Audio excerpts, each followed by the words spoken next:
Hermanos, Dios les bendiga. Bienvenidos a un repaso de la lección de escuela sabática. Sean bienvenidos al canal Apología Adventista, donde se hacen estudios profundos y sólidos de la Biblia. Queremos dar la bienvenida a nuestros amigos y hermanos que son parte de este canal y queremos invitarles que, si aún no lo han hecho, suscríbanse al canal. Para nosotros como ministerio, esto es de suprema importancia para que podamos alcanzar a muchas almas con la verdad presente. La suscripción es gratis. Simplemente lo hacemos para que este ministerio pueda crecer y podamos alcanzar a muchas almas con la proclamación de los mensajes de los tres ángeles, ya que en este canal se hacen estudios profundos y sólidos de la Biblia. Así que, hermanos, antes de iniciar queremos orar para que Dios dirija el estudio de su palabra a través de la lección de escuela sabática. Vengamos de rodillas. Bendito Señor que estás en el cielo, santificado sea tu nombre. Te agradecemos porque nos permites esta oportunidad de poder estudiar tu palabra a través de la lección de escuela sabática. Bendice a tu siervo, bendice a tus hijos que van a escuchar este mensaje para que podamos crecer en conocimiento y podamos aprender más de tu palabra. Gracias, Padre, porque nos das este privilegio. Te lo suplicamos y lo agradecemos en el nombre de Jesús. Amén. Ok, hermanos, la lección que vamos a estudiar es la lección número 6. Trae como título Entendiendo el sacrificio. El versículo para memorizar está en Apocalipsis 5:9. Apocalipsis 5:9 dice: Y cantaba un cántico nuevo diciendo: Digno eres de tomar el libro y de abrir sus sellos, porque tú fuiste inmolado y con tu sangre nos has redimido para Dios de todo linaje, lengua, pueblo y nación. Este versículo lo estoy leyendo en la Biblia Reina Valera 1960. Esta versión se presta a confusión en la traducción de este texto. De este versículo se han agarrado muchos en decir de que los 24 ancianos son seres humanos redimidos de la tierra. Muchos sostienen de que los 24 ancianos son los santos que resucitaron con Cristo y ascendieron con Cristo al cielo en el momento de la ascensión. Pero es interesante que al tener un estudio profundo de este texto, quiero dedicar tiempo a explicar este texto porque me llamó la atención, así que quiero explicarlo para que podamos ampliar más el conocimiento. Es interesante, hermano, que cuando analizamos este versículo a profundidad, en el griego no aparece el pronombre personal en primera persona nos.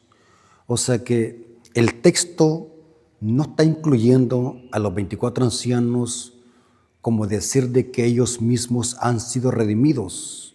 No, el texto en el griego no los incluye a ellos, sino que es un cántico nuevo en referencia a lo que Cristo hizo en redimir a seres humanos de la tierra. O sea que el pronombre nos no aparece en el griego.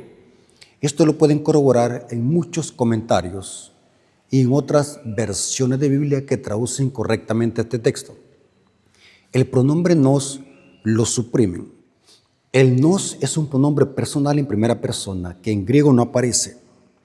Ahora, noten cómo traducen algunas versiones de Biblia. Algunas versiones de Biblia traducen de la siguiente manera: Biblia Jerusalén. Noten cómo traduce Apocalipsis 5, 9 al 10. Y cantaba un cántico nuevo diciendo: Es digno de tomar el libro y abrir sus sellos, porque tú fuiste degollado y compraste para Dios con tu sangre hombre de toda raza, lengua, pueblo y nación. Noten que ellos nos incluyen.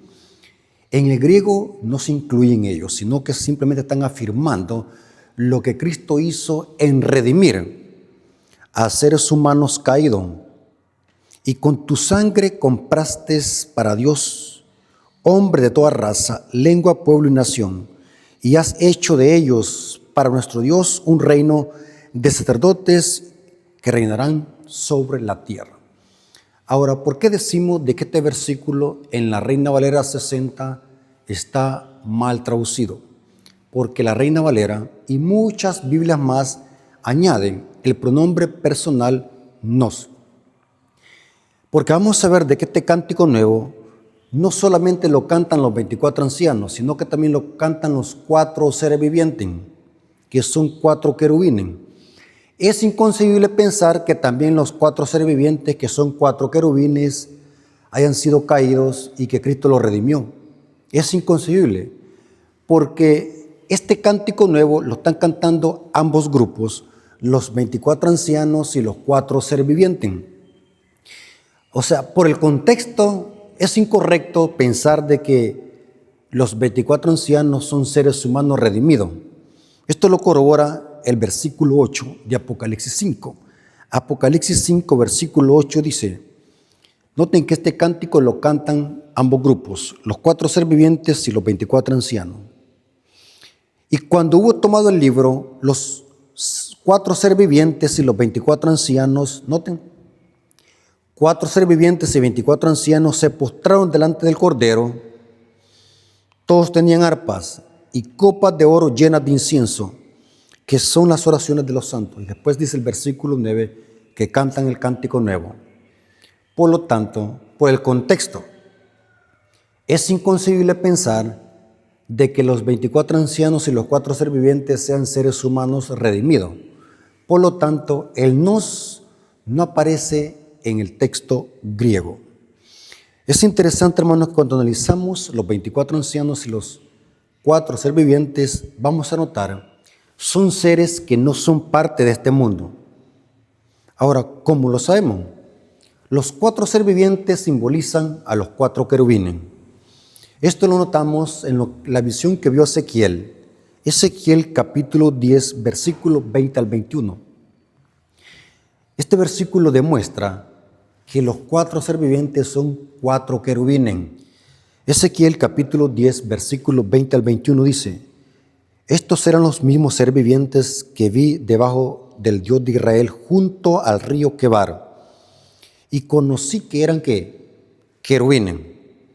O sea que los 4 seres vivientes en Apocalipsis 5 son 4 querubines. Y sigue diciendo Ezequiel, cada uno tenía 4 caras y cada uno 4 alas, y figuras de manos de hombre debajo de sus alas. Noten, 4 seres vivientes son 4 querubines y 24 ancianos. Vamos a ver qué simbolizan los 24 ancianos. Y vamos a ver de que los 24 ancianos son seres ajenos a este mundo. No tienen nada que ver con los humanos. Es un error pensar de que los 24 ancianos sean seres humanos. Todo radica en la mala traducción que hace la Reina Valera 60. Muchos se basan en esta traducción porque ellos creen de que el nos los incluye a ellos, pero no los incluye. Noten cómo dice la Biblia textual, Apocalipsis 5, 9 al 10. Esta es la Biblia textual. Noten cómo la Biblia textual suprime el nos. Y en el versículo 10 se usa el los en referencia a un grupo donde ellos no se incluyen. Biblia textual, Apocalipsis 5, 9 al 10 dice, y cantaba un cántico nuevo diciendo, digno eres de tomar el rollo y de abrir sus sellos, porque tú fuiste inmolado. Y con tu sangre redimiste para Dios. Noten, con tu sangre redimiste. No dice nos redimiste, sino que están afirmando el sacrificio que hizo Cristo para redimir a la humanidad. Y con tu sangre redimiste para Dios de toda tribu y lengua y pueblo y nación. Y los has hecho. Noten, no dice nos has hecho, no dice nos, sino que dice y los has hecho para nuestro Dios un reino de sacerdotes y reinarán sobre la tierra. Noten que en el versículo 9 no existe el nos, ni tampoco en el versículo 10 no existe el nos, sino que tendría que decir, y con tu sangre compraste o has redimido. Y el versículo 10 dice, y los has hecho, no dice nos has hecho. ¿Me doy a explicar, hermanos? Los pronombres muchas veces pueden cambiar el significado de la frase. Por eso, hermanos, la afirmación que están haciendo los 24 ancianos y los 4 seres vivientes es en referencia al sacrificio enorme que hizo Cristo para redimir a gente de toda nación, tribu, lengua y pueblo. Y por ese sacrificio, Cristo lo hizo una nación de gente santa, que reinarán como sacerdotes en la tierra. Noten cómo dice esta Biblia, lo traduce mejor, Nueva Traducción Viviente, Apocalipsis 5, 9 al 10. Apocalipsis 5, 9 al 10 en la Biblia, Nueva Traducción Viviente. Saben, hermanos, por eso es bien importante que para los estudiosos de la Biblia, aparte de buscar una gramática del texto, siempre es bueno comparar otras versiones de Biblia a ver cómo traducen el texto. Estoy hablando para gente que le gusta estudiar la Biblia, no solamente para lectores superficiales. Una cosa es ser lector superficial y otra cosa es estudiar la Biblia a profundidad. Nueva Traducción Viviente, noten que traduce mejor el texto. Apocalipsis 5, 9 al 10 dice: y cantaba un cántico nuevo con las siguientes palabras: tú eres digno de tomar el rollo y de romper los sellos y abrirlo, pues tú fuiste sacrificado y tu sangre pagó el rescate para Dios de gente de todo pueblo. Noten que ellos no se incluyen, simplemente están afirmando el sacrificio que Cristo hizo. Noten, y tu sangre pagó el rescate para Dios de gente de todo pueblo, tribu, lengua y nación. Noten que para nada se incluyen ellos.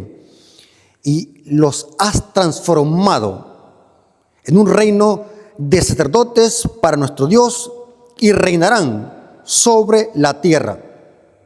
No cabe duda de que los 24 ancianos no tienen nada que ver con seres humanos, porque ellos no se incluyen en el cántico.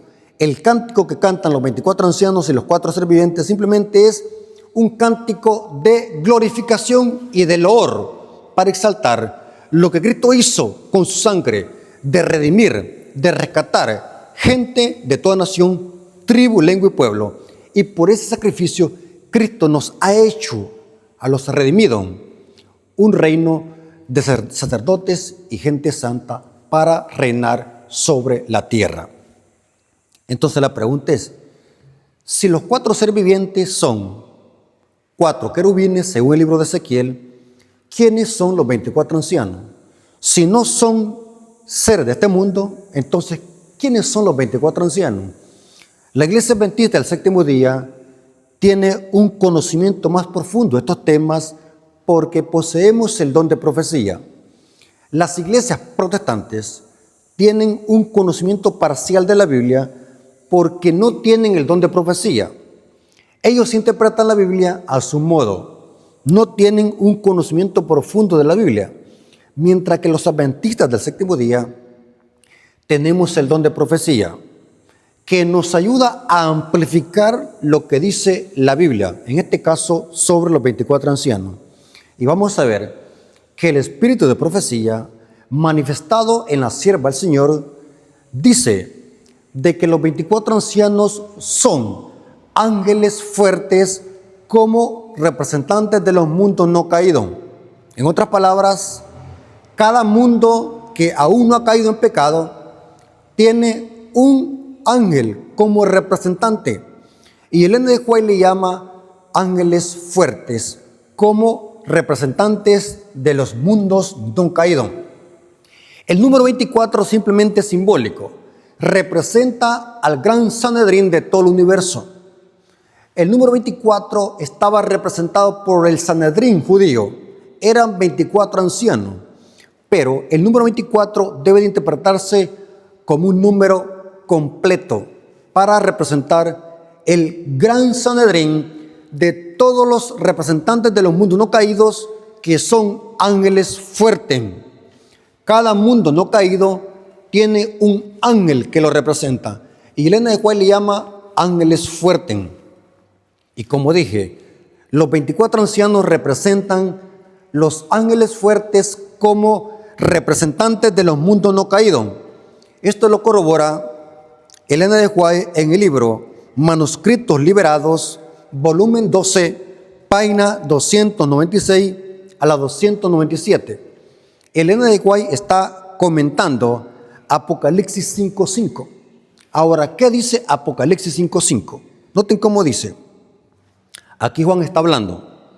Y uno de los ancianos me dijo, estoy leyendo Apocalipsis 5:5. Y uno de los ancianos me dijo, no lloren. He aquí el león de la tribu de Judá, la raíz de David, ha vencido para abrir el libro y desatar sus 7 sellos. Note que Juan dice que uno de los 24 ancianos vino y me dijo, no lloren. O sea, uno de los 24 ancianos vino a consolar a Juan, porque Juan estaba llorando.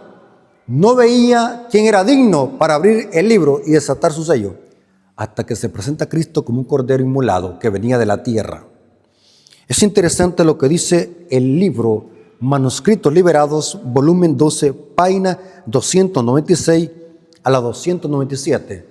El N.D. está comentando sobre Apocalipsis 5:5 y dice, lloré, está hablando de lo que pasó con Juan, lloré mucho, porque no se encontró a ningún hombre digno de abrir el libro y desatar su sello.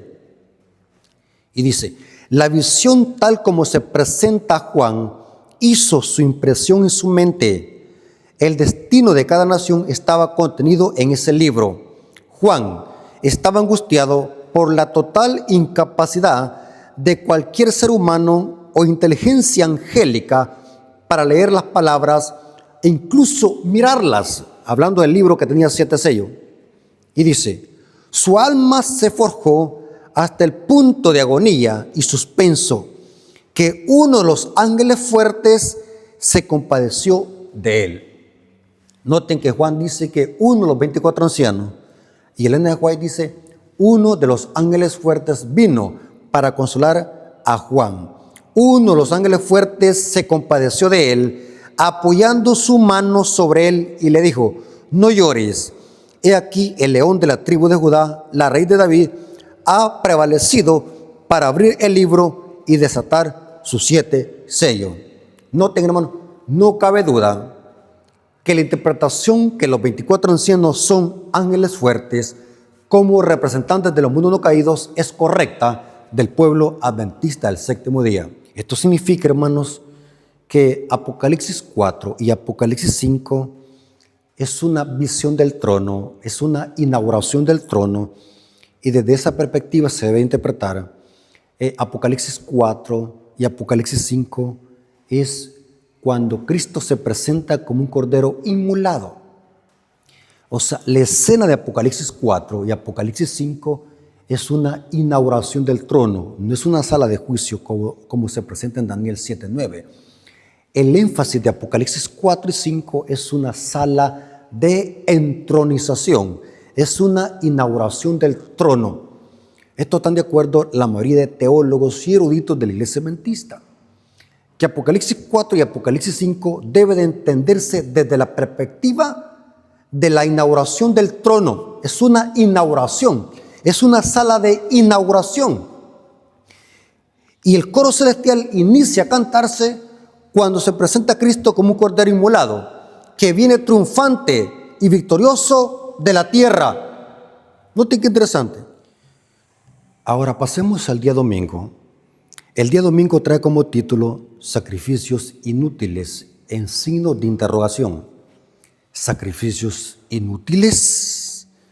Ahora vamos a ver que en este día Dios rechazó los sacrificios de Israel. ¿Por qué Dios llamó a los sacrificios que hacía Israel en los tiempos de Isaías sacrificios inútiles? ¿Eran inútiles en qué contexto? Porque Israel estaba en rebelión y en apostasía y al mismo tiempo profesaban ofrecerle a Dios sacrificios. En otras palabras, Israel eran hipócritas en los tiempos de Isaías. Dios no es que esté rechazando los sacrificios, simplemente estaba rechazando la rebelión de Israel, porque Israel, a pesar de que estaban viviendo en rebelión y en desobediencia a la ley de Dios, aún así profesaban en su hipocresía seguir ofreciendo sacrificios en el templo. Es interesante, hermanos, que Dios jamás va a aceptar una obediencia parcial o a media. Dios es celoso. Dios quiere todo o nada. Y en los tiempos de Isaías, esto estaba ocurriendo con el pueblo de Israel. Estaban en rebelión, estaban en pleitos, estaban en apostasía, estaban quebrantando la ley de Dios y aún así profesaban servirle a Dios y ofrecer sacrificios. En ese contexto Dios les dice a Israel, sus sacrificios son inútiles, no sirven para nada. Lo que podemos aprender de este día es que cualquier ceremonia externa, por muy buena que sea, pero si no lleva un corazón santificado por la obediencia a la verdad, de nada sirve. No importa qué tan bueno sea el rito, no importa que Dios haya mandado a que se haga ese rito o esa ceremonia, pero si no hay santidad en el corazón del ser humano, de nada sirve. Es inútil, porque Dios, antes de aceptar sacrificios, Dios nos pide, dame, hijo mío, tu corazón. Y esto era lo que estaba pasando con Israel. ¿Qué era lo que estaba pasando con Israel? Leamos lo que dice Isaías capítulo 2, versículo 5. Mire cómo estaba la situación espiritual de Israel. Isaías capítulo 1, versículo 2 al 5 dice, oí cielos y escuchad tu tierra, porque habla Jehová. Crié hijos y los engrandecí, y ellos se rebelaron contra mí. El buey conoce a su dueño, y el asno el pesebre de su señor. Israel no entiende. Noten la comparación cómo es. Era más inteligente el buey y el asno que Israel. Noten, mi pueblo no tiene conocimiento, oh gente pecadora, pueblo cargado de maldad, generación de malignos, hijos depravados. Noten que la condición de Israel en los tiempos de Isaías era bien baja, habían caído tan bajo, hijos depravados. Dejaron a Jehová, provocaron a ira al Santo de Israel, se volvieron atrás. ¿Por qué queréis ser castigados aún? ¿Todavía os rebelaréis? Toda cabeza está enferma y todo corazón doliente. Ahora, noten cómo estaban, en apostasía, depravados. Dios les llama generación de malignos. En ese contexto, hoy les dice a los israelitas, Isaías capítulo 1, versículo 13 al 14. No me traigáis más vana ofrenda. Mi incienso es abominación, luna nueva y días de reposo. Este versículo lo usan los católicos y los protestantes y lo tuercen para decir que cuando los adventistas guardan el sábado, están cometiendo una abominación. Los protestantes y los católicos son indoctos de la Escritura, no conocen la Biblia a profundidad como la conocen los adventistas. Este versículo tiene su contexto. Dios está condenando la apostasía de Israel, porque Israel estaba en una condición de pecado y aún así estaban ofreciendo ofrenda, estaban ofreciendo incienso, observaban los novilunios, observaban los días de reposo y las fiestas solemnes. Pero Dios dice, no las puedo sufrir, son abominación. ¿Por qué? Porque el contexto lo dice. Cuando alguien está en rebelión y en desobediencia, para Dios no vale nada cualquier ceremonia externa. Y Dios dice claro, no las puedo sufrir. Son iniquidad vuestras fiestas solemnes, vuestras lunas nuevas y vuestras fiestas solemnes las tiene aborrecidas mi alma, me son gravosas, cansado estoy de soportarlas. Noten cómo es que Dios está aborreciendo lo que Dios había dicho anteriormente a través de Moisés, que se guardaran las santas convocaciones, que se ofreciera incienso en el santuario, que se observaran los sábados. Y hoy dice a través de Isaías que Dios las aborrece. La Biblia no se puede contradecir. La Biblia no se puede contradecir porque este texto tiene su contexto. Dios está rechazando la obediencia espuria de Israel, porque la única obediencia que Dios acepta es aquella obediencia que se hace con amor, cuando hay una santificación en el corazón. Pero Israel estaba en este tiempo en apostasía, una apostasía extrema de que Dios compara a los líderes de Israel como Sodoma y Gomorra. Isaías capítulo 1, versículos 10 al 11. Noten cuál es el contexto. Por eso es que, hermanos, yo siempre lo he dicho, que un texto sin su contexto es un pretexto. Isaías capítulo 1, versículo 10 al 11. Noten cómo estaban los príncipes de Israel, los líderes de Israel, los sacerdotes de Israel, cómo estaban. Príncipes de Sodoma, oíd la palabra de Jehová, escuchad la ley de nuestro Dios, pueblo de Gomorra. Noten que los está comparando como Sodoma y Gomorra, o sea, que estaban corrompidos. Sodoma y Gomorra eran ciudades inmorales. Así estaba Israel. ¿Para qué me sirve, dice Jehová, la multitud de vuestros sacrificios? Hastiados estoy de los holocaustos de carnero, de cebo de animales gordos. No quiero sangre de buey, ni de oveja, ni de machos cabrillos. ¿Pero por qué no las quería? Porque Israel estaba en desobediencia. No tiene sentido, hermanos. Esto está por lógica, se entiende. No tiene sentido que alguien esté viviendo en desobediencia a los mandamientos de Dios y al mismo tiempo profesa ser cristiano. Eso se llama ser tibio. Dios aborrece la tibieza. Por eso es que en el mensaje a la iglesia de la Odisea dice: por cuanto eres tibio, no frío ni caliente, te vomitaré de mi boca. Porque la tibieza o la neutralidad es abominación para Dios. Porque Dios únicamente va a aceptar los sacrificios cuando son movidos por un corazón santificados por la verdad y por el poder del Espíritu Santo. Esto mismo pasó con Caín. Dios rechazó la ofrenda de Caín, porque Caín fue desobediente. En lugar de llevar un cordero, llevó hortaliza. Alguien puede decir, si solamente eso cultivaba Caín, frutas y hortaliza, entonces por lógica tendría que haber llevado eso. Pero no, se conocía por transmisión oral que los corderos simbolizaban al Mesías, que un día vendría a morir por los pecados del mundo. O sea, Caín, a través de la transmisión oral, transmitida por sus padres, o sea que Caín sabía perfectamente bien de que tenía que haber conseguido un cordero. O sea, Caín demostró desobediencia. Caín demostró que no le importaba el sacrificio de Cristo. Caín demostró que él solo podía salvarse por su propio medio. Adoró a Dios de una forma falsa. Ahora, es interesante que la Biblia dice que Caín se enojó. Ahora, ¿cómo Caín supo que Dios no había aceptado su sacrificio? Sencillo. Cuando analizamos la estructura y la economía de Israel en el santuario, la manifestación que Dios demostraba que aceptaba los sacrificios era que caía fuego del cielo. Esa era la evidencia que Dios aceptaba y aprobaba los sacrificios. Esto se infiere en la ofrenda de Abel. Caín se enojó al ver que sobre la ofrenda de Abel cayó fuego.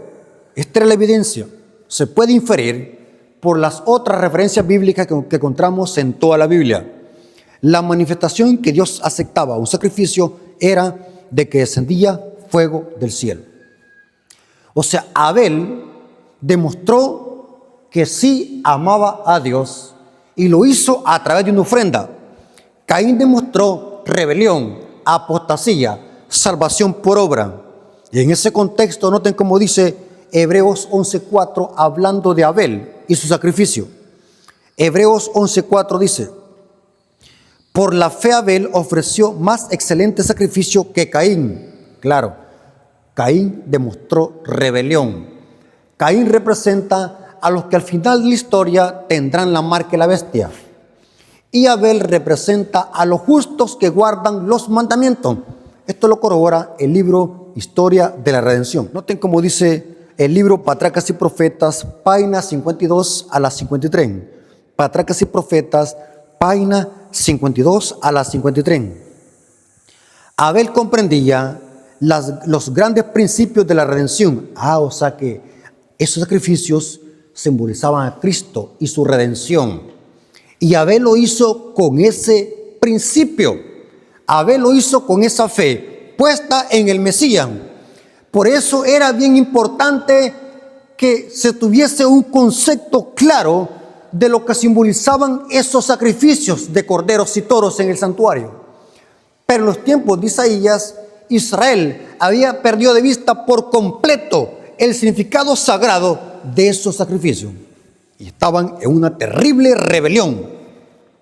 Pero Abel comprendía los grandes principios de la redención. Veía que era pecador y que el pecado y su pena de muerte se interponían entre su alma y la comunión con Dios. Trajo la víctima inmolada, la vida sacrificada, y así reconoció la demanda de la ley que había sido quebrantada. En la sangre derramada contempló el futuro sacrificio ¿de quién? De Cristo. A Cristo muriendo en la cruz del Calvario, y al confiar en la expiación que iba a realizarse allí, obtuvo testimonio de que era justo y que su ofrenda había sido aceptada por el Padre amado. Noten los sacrificios en el santuario, los sacrificios comenzando desde el Génesis. El primer sacrificio que Dios hizo para vestir a Adán y Eva con pieles de cordero era un símbolo de Cristo. Por eso era bien importante en la economía hebrea, por eso era bien importante entre los patriarcas y los profetas mantener fresca esta promesa y este símbolo y su significado. Por eso es que, hermanos, en los tiempos de Isaías, el diablo había hecho de la nación de Israel una nación apóstata para que Israel perdiera de vista el significado sagrado de este símbolo, que esos corderos simbolizaban a Cristo, el Cordero de Dios que quita el pecado del mundo. Ahora pasemos al día lunes.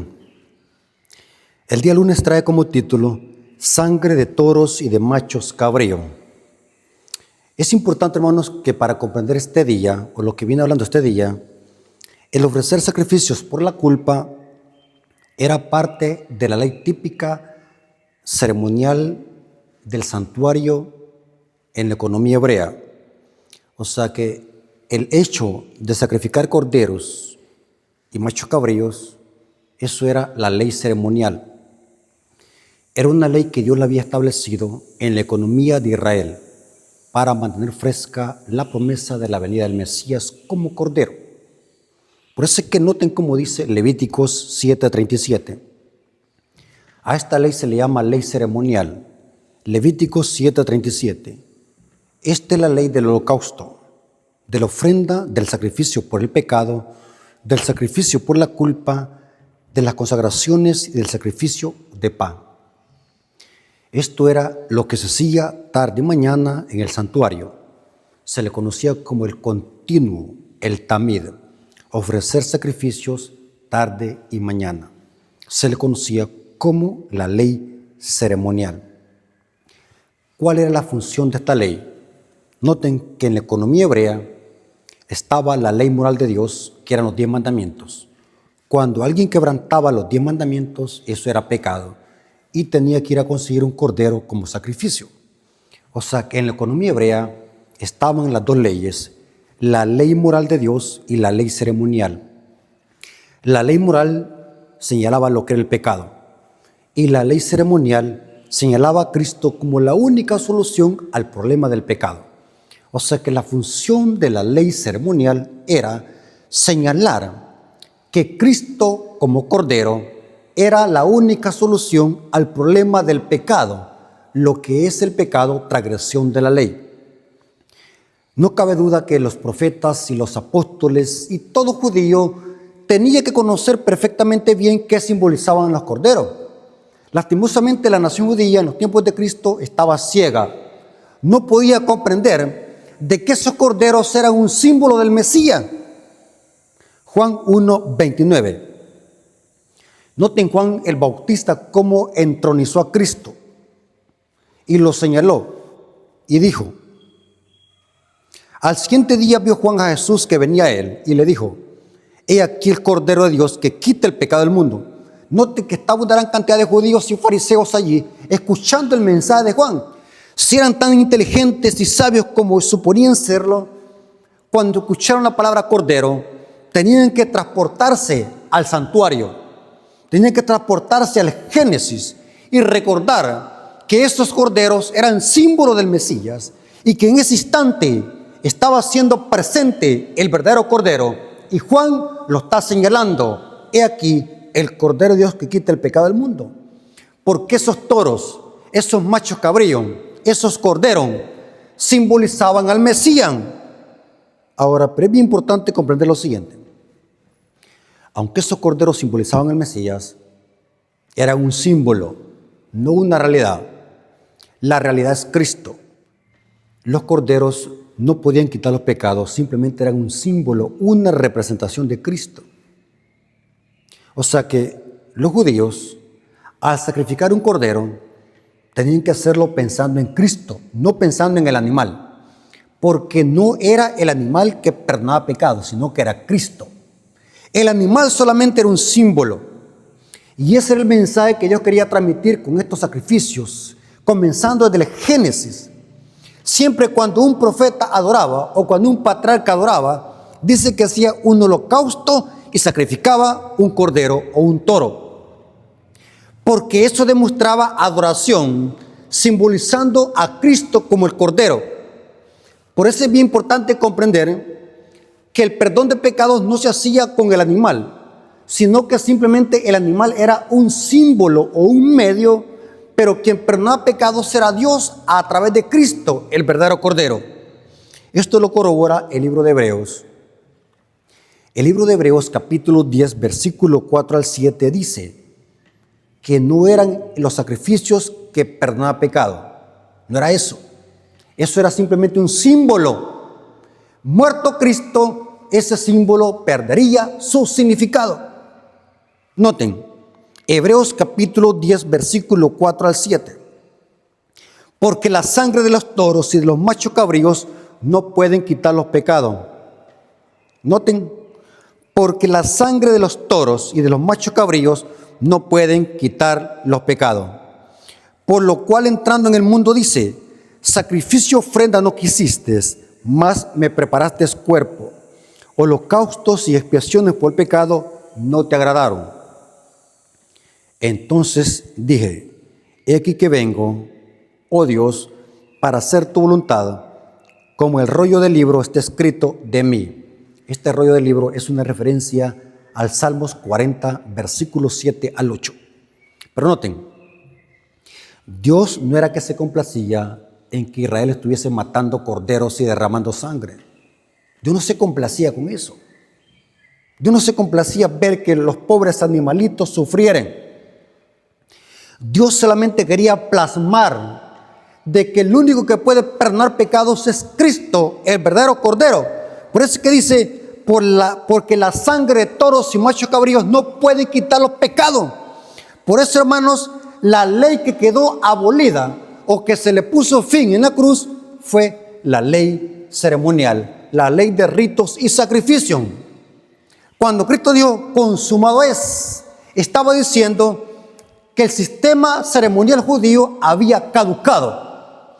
Por eso es que el velo del templo se rasgó de arriba hacia abajo, dando a entender que el ministerio terrenal había caducado.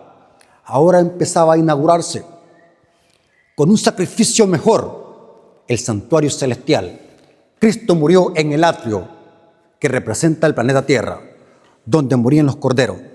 Noten, porque la sangre de toros y machos cabríos no pueden quitar los pecados. Es interesante, hermanos, que en Apocalipsis más de 27 veces se simboliza a Cristo como un cordero. Una de ellas es Apocalipsis 13:8. Y la adoraron, hablando de la bestia, y la adoraron todos los moradores de la tierra, cuyos nombres no estaban escritos en el libro de la vida del Cordero, que fue inmolado desde el principio del mundo. Note que Cristo es el Cordero inmolado desde el principio del mundo. Una referencia a Génesis 3:15, que Dios mandaría a la simiente de la mujer, que le aplastaría la cabeza a Satanás, y en el conflicto la serpiente le mordería el talón al Mesías. Esto es un símbolo del sacrificio de Cristo, que en la cruz estaba muriendo Cristo, pero antes de morir en la cruz ya se había hecho la promesa antes de la fundación del mundo de que Cristo moriría como un cordero sin mancha y sin contaminación. O sea que en Génesis 3:15 encontramos un protoevangelio la primera profecía mesiánica que anunciaba la venida de Cristo como un cordero sin mancha y sin contaminación, conectado con Génesis 3:21. Pasemos al día martes, el cordero de la Pascua. Ahora, es interesante que en Apocalipsis más de 27 veces se usa el símbolo de cordero para representar a Cristo, el Mesías. Cristo es el cordero pascual. Ahora, cuando la Biblia dice Cristo es el cordero pascual, es una referencia a Éxodo capítulo 12. La Pascua era la primera fiesta judía en el calendario hebreo. Se celebraba el 14 de Nisan, el primer mes hebreo. Cristo cumplió la Pascua. Cristo murió un 14 de Nisan. Ahora, ¿por qué se llama Cordero Pascual? Porque a través de la sangre del Cordero, Dios libertó y protegió de las plagas a Israel en Egipto, mayormente de la plaga de los primogénitos, que mató a todos los primogénitos de los egipcios, incluyendo el hijo de Faraón. Y Dios, a través de la sangre de ese cordero, en la Pascua, protegió a Israel de las plagas. La Pascua representa cómo los 144,000 van a ser protegidos también por la sangre del cordero cuando caigan las plagas, después de que se cierre la puerta de la gracia. Por eso es que en el día martes se habla que Cristo es el cordero pascual. El cordero pascual tenía que ser un cordero sin mancha, sin defecto, porque simbolizaba a Cristo. Éxodo capítulo 12, versículo 5. El animal será sin defecto, macho de 1 año. Lo tomarás de las ovejas o de las cabras. Noten que el cordero tenía que ser sin defecto. Tenía que ser un macho, no una macha, no una hembra. Tiene que ser un macho, un varón. Porque Cristo, según Apocalipsis 12:5, es un hijo varón. Noten, el animal será sin defecto, macho de 1 año. Lo tomaré de las ovejas o de las cabras. Tenía que ser varón, sin defecto. No tenía que ser patojo, no tenía que ser tuerto, no tenía que tener defecto físico, tenía que ser sin defecto. ¿Por qué razón? Porque esto simbolizaba a Cristo, un cordero sin mancha y sin contaminación. El defecto era símbolo del pecado. El defecto físico simbolizaba la corrupción moral. Cristo no tuvo corrupción moral. Aunque adoptó nuestra naturaleza pecaminosa como humano, hablando en el sentido humano, Cristo no era corrupto moralmente hablando, era santo, perfecto y sin mancha. Por eso es que los corderos tenían que ser sin defecto, porque era un símbolo de que Cristo era puro, sin mancha y sin contaminación. Él nunca pecó, le fue fiel a Dios hasta el momento de la muerte. Según el libro de Hebreos, capítulo 5, 7 al 8, Cristo fue obediente al Padre hasta el momento de la muerte. Por eso es que Cristo es el Cordero sin mancha. 1 Pedro, capítulo 1, 18 al 20 dice: sabiendo que fuiste rescatados de vuestra vana manera de vivir, la cual recibiste de vuestros padres, no con cosas corruptibles como oro o plata, sino con la sangre preciosa de Cristo. Noten que la sangre preciosa de Cristo es mejor que el oro y la plata, como de un cordero sin mancha y sin contaminación. Por eso es que Cristo era un cordero sin defecto, ya destinado desde antes de la fundación del mundo, pero manifiesto en los postreros tiempos por amor de vosotros. O sea, Cristo tenía nuestra naturaleza humana caída, pero su carácter era santo y perfecto, era sin mancha y sin contaminación. Era puro, hablando moralmente. Cristo nunca quebrantó la ley, porque Cristo era el Cordero Pascual sin mancha y sin contaminación. El libro de Isaías, capítulo 53, versículo 7, se habla de que Cristo es el Cordero. Por eso es que se le conoce a Isaías el profeta mesiánico. Isaías 53, 7 dice: angustiado él y afligido, no abrió su boca, como cordero fue llevado al matadero, y como oveja delante de sus tranquiladores, enmudeció y no abrió su boca. Cristo es el cordero que quita el pecado del mundo. Cristo es el cordero que va a libertar a su pueblo de las plagas. Lo que pasó con Israel en Egipto, de ser libertados de las plagas en Egipto, esa es una tipología, como los 144,000 van a ser libertados de las plagas. ¿Por qué? Por la sangre del cordero. Noten cómo dice Éxodo 12:13. Éxodo 12:13 dice: y la sangre os será por señal en la casa de donde vosotros estéis. ¿Cuál sangre? La sangre del cordero. Y veré la sangre y pasaré de vosotros. Por eso es que se llamaba Pascua, pasar por alto. En hebreo significa pasar por alto. O sea, el ángel destructor, al ver la sangre en los dinteles de las puertas y las ventanas, iba a pasar por alto y no iba a tocar esa morada de los israelitas, porque habían sido protegidos con la sangre del cordero. Por eso es que el Salmo 91 fue escrito por Moisés. El Salmo 91 es una profecía y es una promesa al mismo tiempo, cómo Dios libertará a sus hijos de las plagas por la sangre del cordero. Dice el Salmo 91: caerán 1,000 y 10,000 a tu diestra, y a ti no te pasará nada, ni plaga tocará tu morada. Porque es una profecía que se cumplirá con los 144,000. Los 144,000 también van a ser protegidos por la sangre del cordero pascual. Por eso, hermanos, cuando estudiamos profecía apocalíptica, tenemos que conectarlo con la historia clásica que encontramos en el Antiguo Testamento. La Pascua y la liberación de Israel de Egipto es una tipología, como los 144,000 van a ser libertados de las garras del rey del norte, que simboliza el papado. Porque según la Biblia, el rey del norte va a dar un decreto de muerte a medianoche.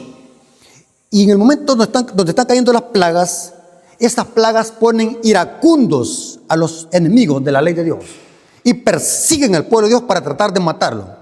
Y dice que Dios liberta a su pueblo. Ese es el levantamiento de Miguel. Pero ¿por qué van a ser libertados? Porque los 144,000 van a estar también protegidos con la sangre del cordero. Apocalipsis 15, versículos 2 al 4. Noten cómo dice. Apocalipsis capítulo 15, versículos 2 al 4 dice: vi también como un mar de vidrio mezclado con fuego. Está hablando de los 144,000. Y a los que habían alcanzado la victoria sobre la bestia y su imagen, y su marca y el número de su nombre, en pie sobre el mar de vidrio, con arpas de Dios, y cantaban el cántico de Moisés, siervo de Dios. Noten, el cántico de Moisés, siervo de Dios, y el cántico del Cordero, porque es una referencia a la liberación de Israel de Egipto y cómo fueron protegidos en el cruce del Mar Rojo. Noten, y cantan un cántico de Moisés, siervo de Dios, y del Cordero, diciendo: grandes y maravillosas son tus obras, Señor Dios Todopoderoso. Justos y verdaderos son tus caminos, Rey de los santos. ¿Quién no te temerá, oh Señor, y glorificará tu nombre? Pues solo tú eres santo, por lo cual todas las naciones vendrán y te adorarán, porque tus juicios se han manifestado. Pero noten que se hace énfasis que la liberación de Israel será por la sangre del Cordero. Por eso es que los 144,000 cantan el cántico de Moisés y cántico del Cordero. Todo es tipológico, hermanos. Por eso es que la lección viene enseñándonos cómo interpretar profecía apocalíptica. El Cordero pascual, los sacrificios en el santuario, simbolizaban a Cristo. En Apocalipsis, a Cristo se le llama el Cordero inmolado antes de la fundación del mundo, porque Cristo es el Cordero en las profecías bíblicas. El símbolo se mantiene, no cambia. El símbolo de Cordero representa a Cristo. Saben, hermanos, que por falta de tiempo no puedo explicarles esto, pero yo tengo muchos temas en mi canal donde explico que también a los impíos se simboliza como corderos, porque al final de los 1,000 años los impíos van a morir como corderos.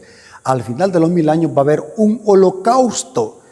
Va a caer fuego del cielo y los va a consumir. Ese va a ser un holocausto. Según el libro de Ezequiel, los impíos van a morir como corderos al matadero. Porque hay dos formas de pagar el pecado: Cristo Cristo es mi sustituto como cordero, o yo muero como cordero y pago mi pecado, porque el pago tiene que cumplirse. La paga del pecado es muerte, mas la dádiva de Dios es vida eterna en Cristo Jesús. Eso lo dice Romanos 6:23. Pero en este caso estamos hablando del símbolo del cordero. Se simboliza principalmente a Cristo como el cordero de Dios que quita el pecado del mundo, y en profecía apocalíptica Cristo es el cordero. Esto es importante que lo podamos comprender, hermanos, a la hora de estudiar profecía apocalíptica. Pasemos al día miércoles. El día miércoles habla Jesús en el templo. El título que trae el día miércoles es Jesús en el templo. ¿Cuál es el tema central del día miércoles? El libro de Ageo presenta la reconstrucción del templo de Jerusalén después que Judá salió del exilio de Babilonia. El templo estaba en ruina. El templo de Salomón estaba en ruina. Nabucodonosor lo había destruido en el año 586 a.C. Y Judá había estado cautivo 70 años. Después de que salieran del cautiverio, iban a ir a reconstruir el templo de Jerusalén. Pero Judá estaba deprimido. Se habían olvidado de la promesa que Dios había dicho, que aunque el templo que iban a reconstruir no iba a ser tan hermoso como lo era el templo de Salomón, pero este templo que iban a reconstruir después del exilio iba a ser mejor, porque dentro del templo iba a entrar la gloria de Dios. La gloria iba a ser mayor que la del templo de Salomón. Y Judá estaba como deprimido, estaban decepcionados. Ellos creían de que aunque ellos reconstruyeran otra vez el templo, no iba a ser tan maravilloso como el templo de Salomón. Noten, había un desánimo, y este desánimo los había hecho demorar en la reconstrucción. Dice la historia, y esto lo corrobora el libro de Ageo, que se habían descuidado por completo de la reconstrucción del templo. No habían echado en mano de reconstruirlo. Sus casas estaban cómodas, se habían hecho cómodos, y habían descuidado el templo de Salomón por esta mentalidad, porque ellos creían de que ya no iba a ser maravilloso como el templo de Salomón.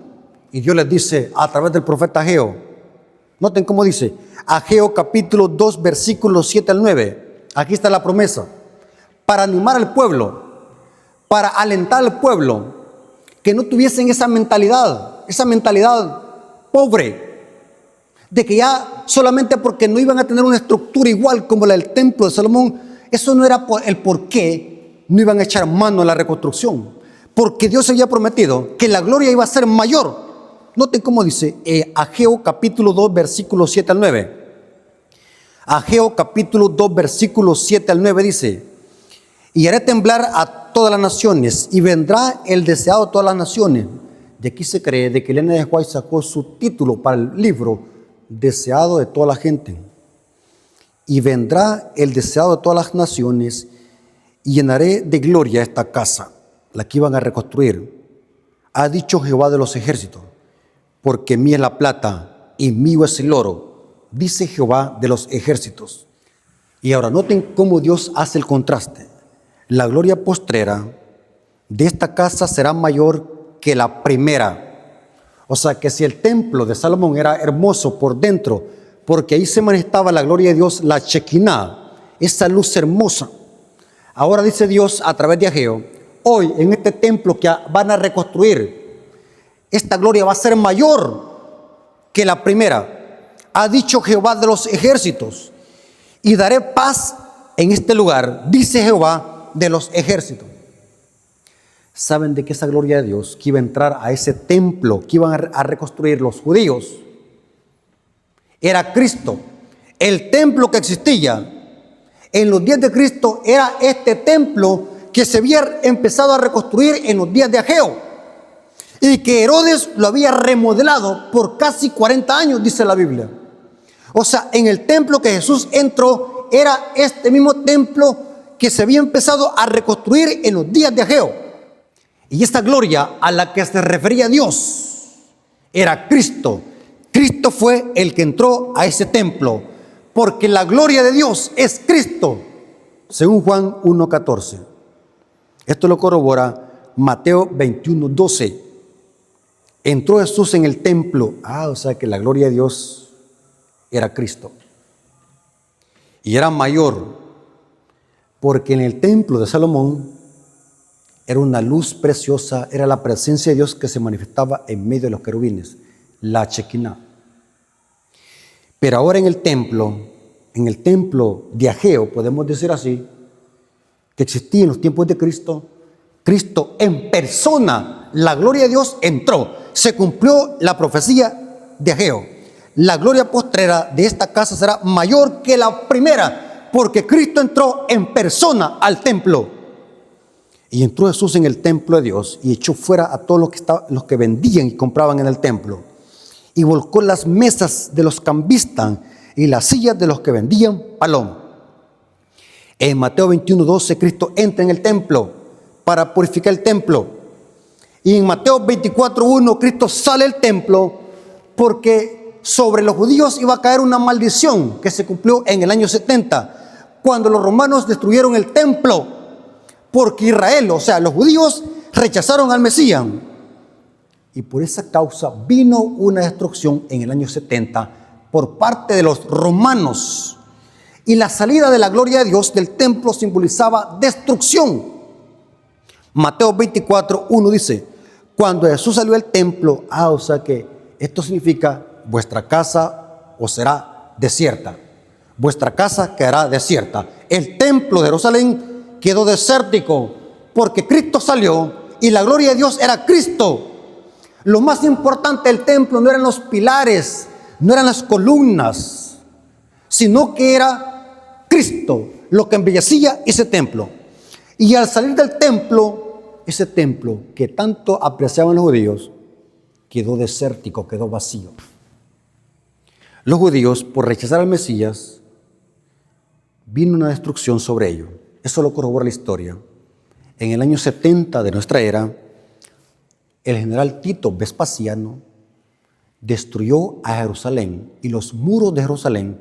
La profecía se cumplió al pie de la letra. Terrible, hermanos, es terrible. Vuestra casa os quedará desértica. Y ese es el mensaje del libro de Ageo. Hermanos y amigos, no importa dónde nos reunamos, la enseñanza espiritual de este día, podemos extraer una enseñanza homilética para la iglesia hoy en día.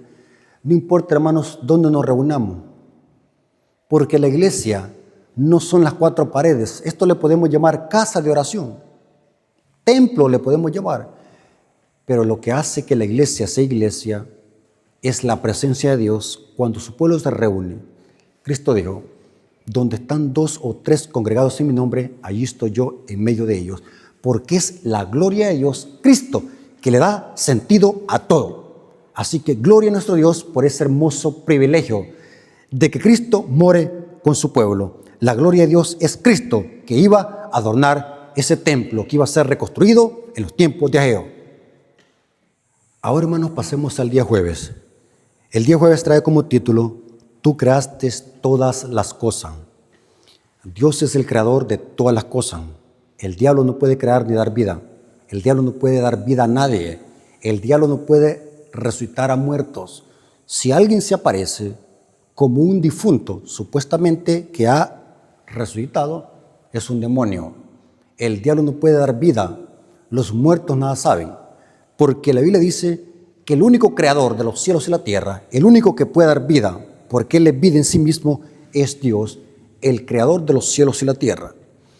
Cuando analizamos las profecías bíblicas, muchos de los profetas se les permitió ver el trono de Dios y su divinidad, pero en visión. No es que lo vieron directamente, porque nadie puede ver a Dios en esta condición caída y seguir viviendo. Morimos. Así que estos profetas pudieron ver a Dios, pero en visión. Pudieron ver el trono de Dios y la gloria de Dios en visión. Tenemos, por ejemplo, Isaías. Isaías vio el trono de Dios en visión en Isaías capítulo 6. Ezequiel también lo vio. Ezequiel capítulo 1 y capítulo 2 vemos de que Ezequiel también vio el trono de Dios, o sea, el santuario celestial.